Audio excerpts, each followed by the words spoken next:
The digital এডুকেয়ারে আবারও সবাইকে স্বাগত। আমি তোমাদের দর্শন বিষয় শিক্ষক অজয় স্যার চলে এসেছি আরও একটি নতুন ভিডিও নিয়ে। আমি নিরপেক্ষ ন্যায় অধ্যায়ের প্রথম নিয়মের বিশ্লেষণ দেখিয়েছি, সেখানে কি দোষ হয় সেটাও দেখিয়েছি। আজকে দ্বিতীয় নিয়ম তৃতীয় নিয়ম আলোচনা করব। সুন্দর করে ছোট ছোট করে নিয়মটাকে আমরা দেখে নেব, তারপরে কিন্তু আমরা চলে যাব কি পরবর্তী নিয়মগুলোতে। সুন্দর করে আমরা রিভিশন করব। বাস এইভাবে কিন্তু তোমাদের বড় প্রশ্ন প্লাস হচ্ছে লজিক দুটোই কিন্তু আলোচনা হয়ে যাচ্ছে, আমরা তারপরে প্র্যাকটিস করব। ঠিক আছে, চলো দেখতে থাকো। ভিডিওটা শুরু করছি, কেউ স্কিপ করবে না। শুরু থেকে শেষ পর্যন্ত যদি দেখো তাহলে অবশ্যই তোমরা কিন্তু তোমাদের কনসেপ্ট একদম ক্লিয়ার হয়ে যাবে। আমরা একবারে তৃতীয় নিয়ম দেখব। দ্বিতীয় নিয়মটা ছিল এমন যে একটি নিরপেক্ষ ন্যায় তিনটি বচন থাকবে। কয়টি বচন থাকবে? তিনটি। তার মধ্যে দুটি আশ্রয় বাক্য, একটা সিদ্ধান্ত।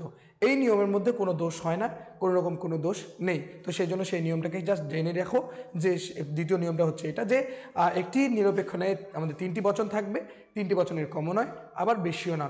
তো সেখানে আমাদের দুটি থাকবে আশ্রয় বাক্য, যার মধ্যে একটিকে বলা হবে প্রধান আশ্রয় বাক্য, তার অপরটিকে বলা হবে কি অপ্রধান আশ্রয় বাক্য। আর আরেকটি যেটা বাক্য থাকবে সেটাকে বলা হবে সিদ্ধান্ত। সিদ্ধান্ত কি আশ্রয় বাক্য, এগুলো তো অনেক বলা হয়েছে, আর বলছি না। এবার প্রধান আশ্রয় বাক্যের আরেকটি নাম রয়েছে, সেটা তোমাদের জানিয়েছিলাম যে প্রধান আশ্রয়কে বলা হয় সাধ্য আশ্রয় বাক্য এবং অপ্রধান আশ্রয় বাক্যকে বলা হয় পক্ষ আশ্রয় বাক্য। এগুলো জানি না। তো তৃতীয় নিয়মটা হলো এটা। তৃতীয় নিয়ম ছিল যে হেতুপদকে দুটি আশ্রয় বাক্যের মধ্যে অন্তপক্ষে কি হতে হবে? একবার বাক্য হতে হবে। আমরা জানি যে নিরপেক্ষ ন্যায়ে তিনটি পদ থাকে, একটা হচ্ছে পক্ষপদ, সাধ্যপদ আর হেতুপদ। তো এই যে হেতুপদটা যে হেতুপদ রয়েছে সেই হেতুপদকে কি হতে হবে? দুটো আশ্রয় বাক্যের মধ্যে একবার অন্তপক্ষে কি হতে হবে? অন্তপক্ষে একবার ব্যাপ্য হতে হবে। একবার অন্তপক্ষে কি হতে হবে? ব্যাপ্য হতে হবে। এবার ব্যাপ্যতার নিয়ম আমরা জানি কি, অ্যাসে বিনব। এই যে আমাদের এ ই আই ও এই চারটা বচনের ব্যাপ্যতার কিন্তু এখানে সুন্দর করে নিয়মটা দিয়ে দেওয়া আছে যে কোন পদটা কোন বচনে ব্যাপ্য হচ্ছে, কোন পদটা কোন বচনে ব্যাপ্য হচ্ছে না, একদম সুন্দরভাবে কিন্তু দেওয়া রয়েছে। তো সেক্ষেত্রে আমরা পড়ে নেব আগে। এই নিয়মটি ন্যায়ের বৈধতার একটি মৌলিক শর্ত। এই নিয়মটা একদম মৌলিক শর্ত। প্রত্যেক ন্যায় অনুমানের লক্ষ্য হলো সিদ্ধান্তে পক্ষপদ ও সাধ্যপদের মধ্যে সম্বন্ধ স্থাপন করা। প্রত্যেকটা ন্যায় অনুমানে আমরা যেটা করি সেটা হচ্ছে পক্ষপদ আর সাধ্যপদের মধ্যে কি করি? একটা সম্পর্ক স্থাপন করার চেষ্টা করি। আর হেতুপদই হচ্ছে সিদ্ধান্তে পক্ষ ও সাধ্যের মধ্যে কি করে? সম্বন্ধ স্থাপন করে দেয়। কে করে এই কাজটা? কে করে? হেতুপদ করে। কে করে? হেতুপদ করে। কিন্তু যদি হেতুপদের একই অংশের সঙ্গে পক্ষ ও সাধ্যের যোগাযোগ স্থাপিত না হয়, তাহলে পক্ষপদ ও সাধ্যপদ পরস্পরের সঙ্গে কি হতে পারবে না? সম্বন্ধযুক্ত হতে পারবে না। মনে থাকবে কথাটা? যদি আমাদের এই যে হেতুপদটা পক্ষপদ ও সাধ্যপদের সাথে সম্বন্ধযুক্ত না হয়, তাহলে কিন্তু কি হবে না? পক্ষপদ ও সাধ্যপদের মধ্যে কিন্তু কোনো রকম সম্পর্ক স্থাপন করতে পারবো না। কারণ এই হেতুপদটাই প্রথমে পক্ষের সাথে প্রথমে কার সাথে যুক্ত থাকে? সাধ্যের সাথে যুক্ত থাকে, তারপরে পক্ষের সাথে যুক্ত হয়ে কি করে? পক্ষ আর সাধ্যের মধ্যে একটা সম্বন্ধ তৈরি করে দেয়। তোমরা প্রত্যেকটা নিরপেক্ষ ন্যায় দেখলেই বুঝতে পারবে সেখানে আগে সাধ্যের সাথে প্রধান আশ্রয়পক্ষে থাকে আর অপ্রধান আশ্রয়পক্ষে পক্ষের সাথে থাকে, তারপরে কিন্তু হেতুপদটা কি করে? তাদের মধ্যে একটা সম্পর্ক স্থাপন করে দিয়ে সিদ্ধান্তটা তৈরি করে। এই কারণে হেতুপদকে দুটি আশ্রয় বাক্যের মধ্যে অন্তত কি হতে হবে? একটিতে ব্যাপ্য হতেই হবে। মানে এই নিয়মটা, পদের ব্যাপ্যতার নিয়মটাকে মানতে হবে। একবার অন্ততপক্ষে ব্যাপ্যর জায়গায় থাকতে হবে। কারণ এ বচন উদ্দেশ্যপদকে ব্যাপ্য করে, তাহলে বচন যদি এ বচন হয় তাহলে সেখানে উদ্দেশ্য পদের জায়গা থাকতে হবে। আর ই বচন যদি হয় তাহলে সেটা যে কোনো একটা জায়গায় থাকলেই হবে। আর আই বচন হলে কোনো জায়গায় ব্যাপ্য হবে না। আর ও বচন হলে কিন্তু কি হবে? বিধেয় পদে থাকতে হবে। ঠিক আছে, তো কি বলছে? আর যদি এই নিয়মটাকে লঙ্ঘন করা হয় তাহলে কিন্তু একটা দোষ ঘটবে, যে দোষটার নাম কিন্তু খুবই গুরুত্বপূর্ণ দোষ, সেটা হচ্ছে অব্যাপ্য হেতু দোষ। অব্যাপ্য হেতু দোষ, এটা কিন্তু তোমাদের মাথায় রাখতে হবে। ফ্যালাসি অফ আনডিস্ট্রিবিউটেড মিডল এটা বলা হয়, মনে থাকবে। তাহলে এই দোষটা কিন্তু তোমাদের দেখা দেবে। তাহলে উদাহরণের মাধ্যমে আমরা সুন্দর করে আলোচনা করে দেখে নিই। তোমরা দেখতেই পাচ্ছ পিপিটিটা আমি ঠিক করতে পারিনি এখনো।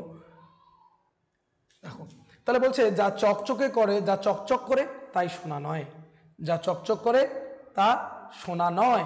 তারপর বলছে কাজেই এই ধাতুটি সোনা হতে পারে না। তা বলছে কেননা এটি চকচক করে। কেননা এটি চকচক করে। তাহলে দেখো এখানে তিনটা বাক্য রয়েছে। আমাদের নিরপেক্ষ ন্যায়ে বেশিরভাগ ক্ষেত্রে কয়টা থাকবে? তিনটা বাক্য। আরেকটা রয়েছে সংক্ষিপ্ত ন্যায়, সেখানে আমাদের থাকবে দুটো বাক্য। ঠিক আছে, তো ব্যতিক্রম কিছু আছে আবার, যেগুলো একটা বাক্য থাকতে পারে, সেগুলো সবই তোমাদেরকে শেখাবো ধরে ধরে। তো সেখানে দেখো আমাদের ন্যায়ের যে নিয়ম, সেই নিয়ম সিদ্ধান্ত বের করার নিয়মটাকে প্রণয়ন করি। সিদ্ধান্ত বের করার নিয়মে আমরা দেখব যে সিদ্ধান্ত বের করার নিয়মে বলা রয়েছে যে আমাদের সিদ্ধান্তে কি থাকবে, কেননা কারণ যদি থাকে তার আগের বাক্যটা হয়। তাহলে দেখো এখানে কি কি শব্দ রয়েছে, কেননা রয়েছে, কেননার কোন কোন বাক্যটা হবে, আগের বাক্যটা হবে। কোন বাক্যটা, আগের বাক্যটা হবে সিদ্ধান্ত, ঠিক আছে। আবার কাজেই, সুতরাং, অতএব এই জাতীয় বাক্য, এই জাতীয় যদি শব্দ থাকে তাহলে সেই বাক্যটা হয় কি সিদ্ধান্ত। মনে থাকবে কথাটা, তা সুন্দর করে কিন্তু সুন্দরভাবে দেওয়া রয়েছে। এবার আমরা আগে সিদ্ধান্ত বাক্য লিখবো। তাহলে এটাই হচ্ছে সিদ্ধান্ত, কাজে এই ধাতুটি শোনা হতে পারে না। তাহলে আমি লিখব সুতরাং এই ধাতুটি নয় শোনা, একদম সরাসরি লিখলাম। তাহলে এটা কোন বচন, ই বচন, তাই না। এই ধাতুটি নয় কি শোনা। তারপরে দেখো এবার এই ধাতুটি কোথায় রয়েছে একটু ভালো করে দেখো, এটি চকচক করে। এটি কাকে বলছে, এই ধাতুটাকে বলেছে। তাহলে এটি আমরা জানি, আমরা কি করতে পারি, অপ্রধান আশ্রয়বাক্য বের করতে পারি আমরা পিকে দেখে, সরি এসকে দেখে। এটা হচ্ছে আমাদের পক্ষপদ, এটা হচ্ছে কি আমাদের সাধ্যপদ। তাহলে আমরা পক্ষপদকে দেখে আমরা অপ্রধান আশ্রয়বাক্য বের করতে পারি, আর সাধ্যপদকে দেখে আমরা কোন পদকে বের করতে পারি, প্রধান আশ্রয়কে বের করতে। তাহলে দেখো এই যে এস যে পক্ষপদটা রয়েছে, এই পক্ষপদটা কোথায় রয়েছে দেখো, এই ধাতুটি দেখো এটি চকচক করে এই জায়গায় রয়েছে। তাহলে এই জায়গায় যদি আমি দেখি তাহলে আমি কি করব, এটি চকচক করে এই জায়গাটা আমার কিন্তু এটাই হবে আমাদের অপ্রধান আশ্রয় বাক্য। তাহলে কি হবে, এখানে আমি লিখবো এই ধাতুটি, এটি বলতে কাকে, এই ধাতুটি হয়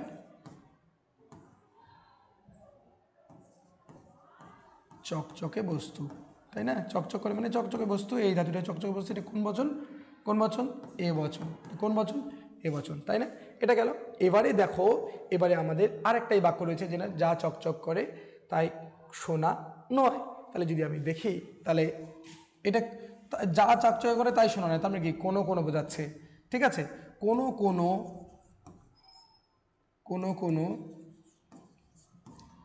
চকচকে, কোনো চকচকে বস্তু নয় কি বলতো, সোনা। কোনো চকচকে বস্তু নয় সোনা, তাই না।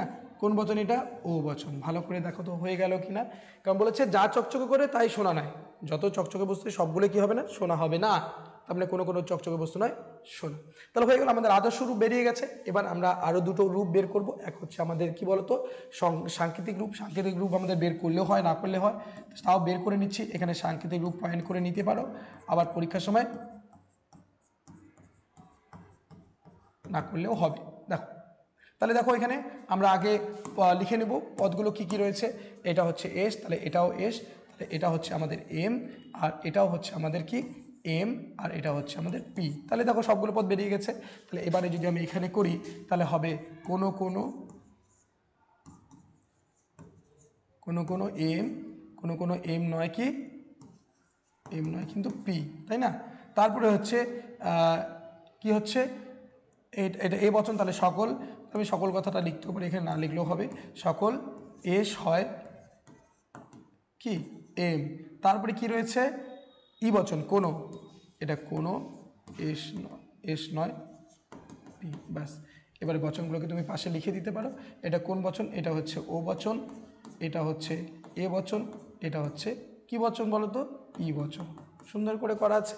এবারে যদি আমরা দেখি সুন্দরভাবে, এখানে আমরা দেখব যে আমরা সাংকেতিক আকার, সরি সংস্থানটা আঁকবো। তাহলে এখানে জায়গা নেই, আমি এই জায়গায় করে দিচ্ছি। ঠিক আছে,